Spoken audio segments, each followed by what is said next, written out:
Guna menjaga peredaran benih tetap aman dan terjaga sampai ke petani, Balai Pengawasan dan Sertifikasi Benih Tanaman Pangan dan Hortikultura Provinsi Papua Barat terus melakukan pengawasan terhadap penjualan benih yang beredar di setiap toko maupun kios.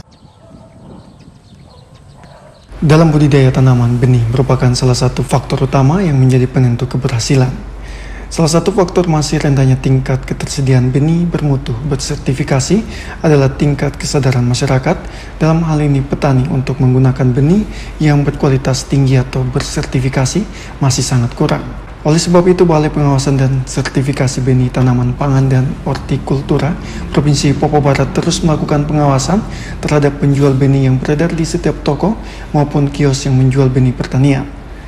Kepala Balai Pengawasan dan Sertifikasi Benih Tanaman Pangan dan Hortikultura, Agustinus Warbal, mengatakan seperti yang terjadi beberapa waktu lalu, ada benih-benih yang tersebar namun tidak dilaporkan kepada pihak balai, sehingga ketika ada hama yang menyerang tanaman milik petani, disitulah para petani baru mengetahui bahwa benih yang dibeli telah terkena hama. Kita mengawasi peredaran benih seperti yang terjadi beberapa lalu, itu ada benih-benih yang tersebar namun tidak dilaporkan ke kami, dan ketika ada serangan hama, disitulah baru mereka tahu bahwa benih ini terbawa nematoda.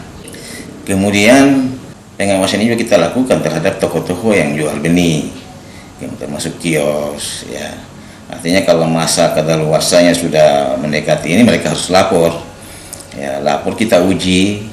Setelah uji, hasil pengujian itu kita kembalikan kepada mereka untuk masih lanjut jual atau tidak benih ini tidak boleh diperjualbelikan karena ada masanya. Selain melakukan pengawasan tingkat lapangan terkait sertifikasi, petugas Balai Pengawasan dan Sertifikasi Benih Tanaman Pangan dan Hortikultura juga melakukan pengawasan secara rutin dengan melakukan pengecekan di toko maupun kios. Namun selama pengecekan dilakukan terdapat benih yang sudah rusak, pihaknya masih dalam tahap pembinaan. Kecuali, kata Agus Warbal, jika benih tersebut sudah merugikan sampai ke tingkat petani, maka hal itu masuk dalam kasus dan langsung ditangani oleh penyidik balai yang bekerja sama dengan kepolisian. Jadi kita setiap saat itu, pengawas benih kita yang tadi ini, mereka selain melakukan tingkat lapangan untuk sertifikasi, mereka juga lakukan pengawasan di toko dan kios. Jadi mereka secara rutin melakukan sidak di toko-toko yang jual benih untuk pengecekan masa berlakunya benih, seperti itu. Dan bila terdapat seperti itu, maka kita masih dalam tahap pembinaan, ya. Kecuali kalau umpama benih itu sampai tingkat merugikan di tingkat petani, maka itu masuk dalam kasus.